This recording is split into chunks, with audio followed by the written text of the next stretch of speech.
भाजपा के बहुत बड़े नेता विनय कटियार ने धमकाया है कि मुसलमानों को हम पूरे अयोध्या में कहीं नहीं रहने देंगे, उन्हें जल्दी से जल्दी अयोध्या छोड़ देना चाहिए। कहां जाएंगे? भाजपा के इस पूर्व सांसद ने कहा है कि पूरे अयोध्या में मुसलमानों को रहने का कोई अधिकार नहीं। यहाँ पर जो मुस्लिम लोग रह रहे हैं वो खारिज किए जा रहे हैं हमारी ओर से, वो होना चाहिए और वो होकर रहेगा। अस्सलाम वालेकुम दोस्तों, मेरा नाम है शारिब खान और आप देख रहे हैं द शारिब नेटवर्क। आप लोग जानते हैं कि अयोध्या के अंदर भारतीय जनता पार्टी के एक पूर्व सांसद हैं जिनका नाम है विनय कटियार। उन्होंने बयान दिया है कि देश के जितने भी मुसलमान अयोध्या में रहते हैं उन सबको अयोध्या छोड़कर जाना है, यानी कि पूरे के पूरे अयोध्या से मुसलमानों को खदेड़ने की बात कर रहे हैं। और इसी के साथ साथ ये भी कहते हैं कि हम तभी दिवाली मनाएंगे, तभी खुशी मनाएंगे जब सारे मुसलमान यहाँ से चले जाएंगे। अयोध्या में मुसलमानों का कुछ भी नहीं। अब जितनी बात सुनने में आपको ये अटपटी लग रही है, उससे ज़्यादा अटपटी इस समय उन लोगों को लग रही है जो ये समझते थे कि अयोध्या के अंदर मुसलमान तो रहते हैं और मुसलमानों के खिलाफ कोई बात नहीं करता। मैं इस वीडियो को शुरू करने से पहले एक बात आपके जहन में डाल दूं कि मैं इस समय जो आपको जानकारी दे रहा हूं वो किसी विशेष समुदाय के या धर्म के बारे में नहीं दे रहा हूं। मैं आपको इंडिविजुअल एक व्यक्ति के बारे में बता रहा हूं जिसका नाम है विनय कटियार, जो भारतीय जनता पार्टी से पूर्व सांसद रह चुके हैं। इस समय ऐसे मुद्दों को गरमा रहे हैं जिससे भाईचारे के अंदर फर्क पड़े, लोगों में दूरियां बढ़े। अब आप लोग जानते हैं कि विनय कटियार ने यह कहा है कि सभी मुसलमानों को अयोध्या छोड़कर जाना पड़ेगा, अयोध्या से निकलो। ये बात सीधे तौर पर भारत के संविधान को चैलेंज कर रहा है वो, यानी संविधान ने ही तो वो अधिकार दिया है कि आप कहीं पर जाकर बच सकते हो, और उस संविधान को चैलेंज कर रहा है विनय कटियार। विनय कटियार के खिलाफ अभी तक कोई भी एफआईआर नहीं हुई है। मैं आपको ताज़ा रिपोर्ट दिखा रहा हूँ और इसी के साथ साथ देश के अंदर कुछ और ऐसी बातें हुई हैं कि जिनका जानना आप लोगों के लिए बहुत ज़रूरी है। आज की हमारी जनता, जो यूथ हैं, जो नौजवान लोग हैं, वो केवल कॉमेडी और रील्स देखने में बिजी हैं। उन्हें ये पता नहीं चल पा रहा है कि हमारे साथ देश के अंदर अलग अलग जगहों पर क्या कुछ करने की साजिश चल रही है। कुछ असामाजिक तत्व ऐसे शब्दों का प्रयोग कर रहे हैं कि जिससे पूरे देश का माहौल ख़राब हो सके और किसी एक विशेष समुदाय या मैं कहूं कि मुसलमानों को लेकर बार बार ऐसे बयान दिए जा रहे हैं। तो आप लोगों से मेरी ये रिक्वेस्ट है कि इस वीडियो को देखना। इसके अंदर पूरी ऐसी गाइडेंस दी गई है और ऐसी चीज़ें बताई गई हैं कि आज के दौर के हिसाब से आप लोगों को जानना चाहिए। आज दूसरे के ऊपर मुसीबत है, कल अगर तुम्हारे ऊपर मुसीबत आती है तो तुम्हें कम से कम ये पता होना चाहिए कि इस तरह की चीज़ों से निपटा कैसे जाता है। और जो असामाजिक तत्व ऐसी भाषा का प्रयोग कर रहे हैं कि मुसलमानों को अयोध्या से निकालो और हम निकालेंगे, और इतने बड़े नेता रहने के बाद में, भारतीय जनता पार्टी के पूर्व सांसद रहने के बाद में ऐसी बातें कर रहे हैं। ज़रा इनका ये छोटा सा वीडियो क्लिप देखिए आप, उसके बाद आपको एक एक चीज़ क्लियर हो जाएगी। ये वीडियो देखिए आप। आज हम इस लाइन से शुरुआत करने पर मजबूर हैं कि विनय कटियार जैसे किसी गुंडे मवाली की हिम्मत नहीं है कि अयोध्या से मुसलमानों को निकालकर बाहर कर दे, या किसी को भी धार्मिक, जातीय या सांप्रदायिक पहचान की वजह से बाहर करे। भारत के हर नागरिक को देश में कहीं भी बसने का अधिकार कटियार जैसे किसी लफंगे ने नहीं दिया है, बाबा साहब के संविधान ने दिया है, और उसकी तरफ आंख उठाने की औकात किसी की नहीं है। लेकिन एक बात तो है, इस देश में बाबा साहब के बनाए हुए संविधान को इस कदर कुचलने की, सोचने की भी हिम्मत आज तक किसी की नहीं हुई जिस तरह से नरेंद्र मोदी के नेतृत्व में भाजपा के दिग्गज नेता कुचल रहे हैं। कोई कैसे कह सकता है कि एक पूरे जिले में मुसलमानों को रहने का कोई अधिकार नहीं है? भाजपा के बहुत बड़े नेता विनय कटियार ने धमकाया है कि मुसलमानों को हम पूरे अयोध्या में कहीं नहीं रहने देंगे, उन्हें जल्दी से जल्दी अयोध्या छोड़ देना चाहिए। कहां जाएंगे? भाजपा के इस पूर्व सांसद ने कहा है कि पूरे अयोध्या में मुसलमानों को रहने का कोई अधिकार नहीं। यहाँ पर जो मुस्लिम लोग रह रहे हैं वो खारिज किए जा रहे हैं हमारी ओर से, वो होना चाहिए और वो होकर रहेगा।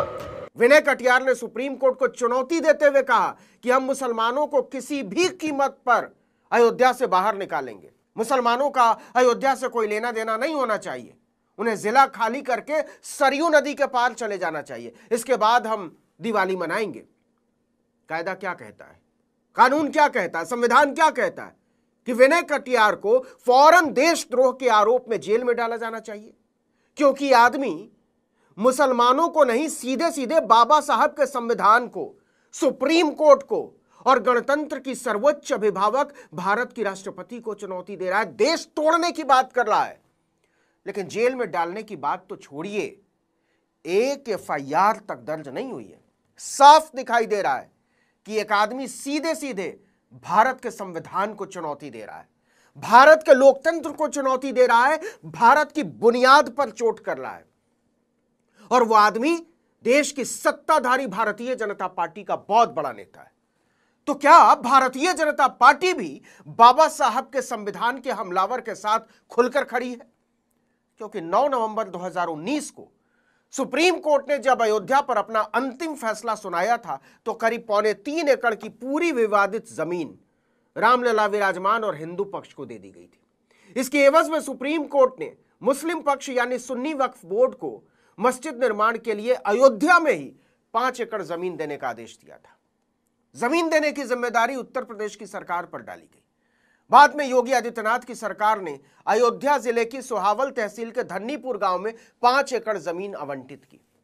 मस्जिद और दूसरे ढांचों के निर्माण के लिए वक्फ बोर्ड ने एक ट्रस्ट बनाया, Indo Islamic cultural foundation IICF। लेकिन अलग अलग कारणों से इस जमीन पर आज तक निर्माण कार्य शुरू नहीं हुआ, क्योंकि IICF ने मस्जिद की जो योजना पेश की उसे अयोध्या विकास प्राधिकरण ने अस्वीकृत कर दिया। बहाना बनाया कि कई विभागों से नो ऑब्जेक्शन सर्टिफिकेट यानी NOC और दूसरी स्वीकृतियां नहीं मिली। जैसे फायर विभाग ने कहा कि प्रस्तावित मस्जिद और दूसरी इमारतों के लिए पहुंच मार्ग कम चौड़ा है, सड़क कम चौड़ी है। साफ समझ में आता है कि किस तरह से मस्जिद और दूसरे निर्माणों में अड़ंगा लगाया जा रहा है, जबकि यह कोई एहसान नहीं है, सुप्रीम कोर्ट का आदेश है। और इस आदेश के जरिए उम्मीद की गई थी कि अयोध्या में हिंदू और मुसलमान का झगड़ा हमेशा हमेशा के लिए सुलझा लिया गया है। लेकिन ऐसा हुआ नहीं। कपड़ों से पहचान कर लेने की पारखी नजर रखने वाले देश के प्रधानमंत्री नरेंद्र मोदी को अब बता देना चाहिए कि मुसलमान इस देश में कहां कहां बस सकते हैं, कहां कहां नौकरी कर सकते हैं, कहां कहां कारोबार कर सकते हैं और कहां कहां नमाज पढ़ सकते हैं। क्योंकि एक तरफ विनय कटियार ने खुली धमकी दी है कि हम पूरी अयोध्या में किसी मुसलमान को रहने नहीं देंगे, बसने नहीं देंगे, कोई मस्जिद बनने नहीं देंगे, नमाज पढ़ने नहीं देंगे। और दूसरी तरफ गुजरात के अहमदाबाद में 400 साल पुरानी एक मस्जिद का हिस्सा सड़क चौड़ी करने के लिए तोड़ने का फरमान जारी हुआ है। हाई कोर्ट ने इस पर रोक लगाने की याचिका खारिज कर दी है। अब आप सुप्रीम कोर्ट के आदेश की धज्जी उड़ाते हुए मुसलमानों को मस्जिद बनाने नहीं देंगे। जो मस्जिदें, दरगाहें, ईदगाहें बनी हुई हैं उसे गिराने के आदेश जारी करने लगेंगे। और दूसरी तरफ पूरी सरकार लग जाती है मंदिर बनाने में। प्रधानमंत्री खुद जाकर भूमि पूजन से लेकर उद्घाटन तक करते हैं। पूरा बॉलीवुड जुटा लिया जाता है। अमिताभ बच्चन से लेकर अंबानी अडानी तक नरेंद्र मोदी के हरकारे की तरह ताली पीटते हुए नजर आते हैं। तो आप संदेश क्या देना चाहते हैं? निश्चित तौर पर विनय कटियार ने सुप्रीम कोर्ट की तौहीन की है और इस मामले में देश के चीफ जस्टिस को स्वतः संज्ञान लेना चाहिए। जिस विनय कटियार को बाबा साहब के संविधान ने बोलने का अधिकार दिया है, उसी संविधान को वह किसी गुंडे की तरह कुचल रहे हैं। यह हिम्मत आती कहां से है? जाहिर सी बात है, सत्ता से। और सत्ता में कौन है? दिल्ली में नरेंद्र मोदी और यूपी में योगी आदित्यनाथ। विनय कटियार ने मुसलमानों से पहले दरअसल योगी आदित्यनाथ और नरेंद्र मोदी को खुली धमकी दी है कि जिस संविधान की वजह से आप राजा बने बैठे हैं, उस संविधान की मैं चिंदियां उड़ाता हूं। आपको जो करना हो कर लीजिए। और इस गुंडे मवाली के सामने थर थर कांपते नजर आ रहे हैं नरेंद्र मोदी और योगी आदित्यनाथ। अब आइए विनय कटियार पर और विनय कटियार की औकात पर। विनय कटियार को राम मंदिर आंदोलन के सबसे बड़े नेताओं में माना जाता है। इस हिंसक आंदोलन के साथ बेरोजगार और अनपढ़ नौजवानों को जोड़ने के लिए उन्होंने 1984 में इंदिरा गांधी की हत्या से केवल 23 दिन पहले अयोध्या के राम जानकी मंदिर परिसर में बजरंग दल की स्थापना की थी। विश्व हिंदू परिषद और RSS ने विनय कटियार की खूब मदद की।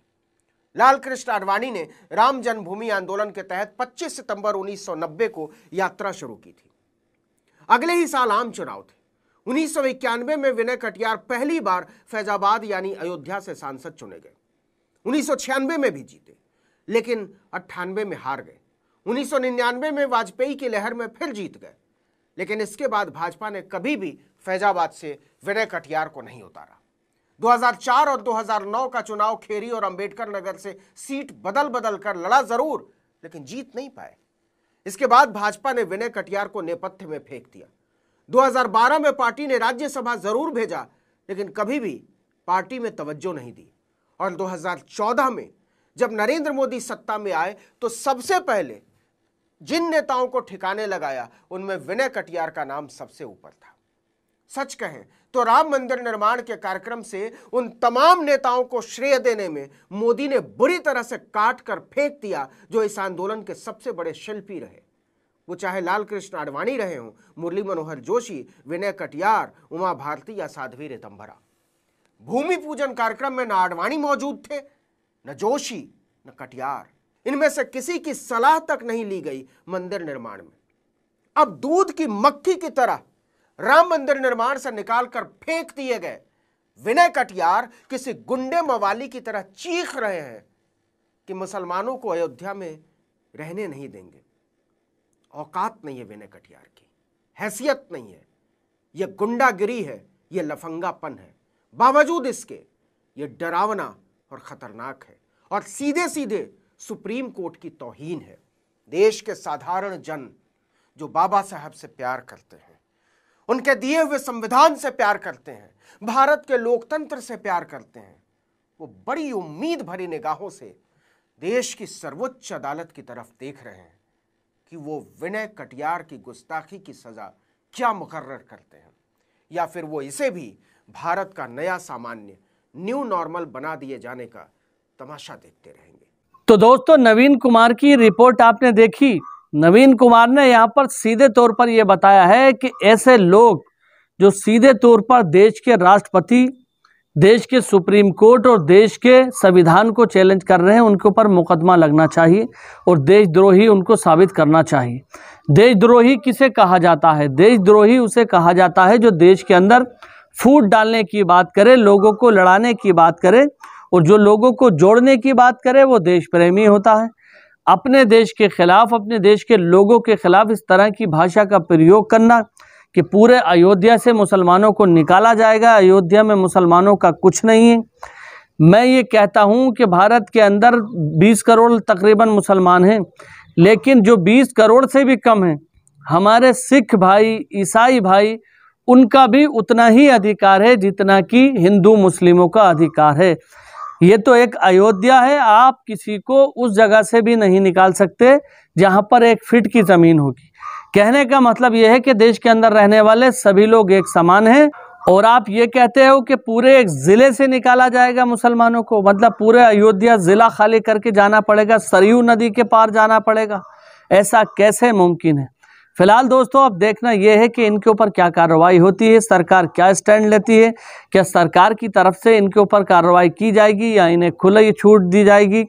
इस तरह के जो विवादित भाषण दे रहे हैं, इस तरह के लगातार काम कर रहे हैं जिससे कि देश का आपसी सौहार्द खराब हो। अगर आप हमारे चैनल पर पहली बार आए हैं तो चैनल को सब्सक्राइब करके बेल आइकन पर ऑल का बटन ज़रूर सेलेक्ट कर लेना।